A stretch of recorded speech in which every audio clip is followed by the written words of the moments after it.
Hi friends, డాగ్స్ని లేదా మీ పెట్స్ని యూట్యూబ్లో అమ్మాలంటే మా ఛానల్ వాట్సాప్ నెంబర్కి వీడియో పంపించండి. అలాగే మన ఛానల్ని ఇంకా సబ్స్క్రైబ్ చేయకపోతే వెంటనే సబ్స్క్రైబ్ చేసి పక్కనే ఉన్న బెల్ ఐకాన్ని యాక్టివేట్ చేయండి. Friends, let's start the video.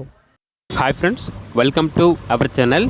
ఈరోజు మీకోసం top quality dark colour golden retriever puppies అనేవి అమ్మకానికి అయితే తీసుకురావడం జరిగింది. మేల్ అండ్ ఫిమేల్ అవైలబుల్ అవి. అంతేకాకుండా ఈ పప్పీస్ అనేవి చాలా యాక్టివ్గా ఉంటాయి. ఎటువంటి హెల్త్ ప్రాబ్లమ్స్ అనేవి ఏమీ లేవు. ట్రాన్స్పోర్టేషన్ అనేది కూడా ప్రొవైడ్ చేస్తారు. ఇక పప్పీస్ ఉన్న లొకేషన్ వచ్చేసి హైదరాబాద్. మేల్ పప్పీస్ యొక్క ప్రైజ్ వచ్చేసి 18K అనగా 18,000. ఫీమేల్ పప్పీస్ యొక్క ప్రైజ్ అనేది 14K అనగా 14,000. ఇక పప్పీస్ కావాలన్న వారు ఈ వీడియో కింద టైటిల్లో ఓనర్ నెంబర్ అనేది డిస్ప్లే చేయడం జరిగింది. ఓనర్కి కాల్ చేయండి. అలాగే మన ఛానల్ని ఇంతవరకు సబ్స్క్రైబ్ చేయకపోతే సబ్స్క్రైబ్ చేయండి. Thank you. By by.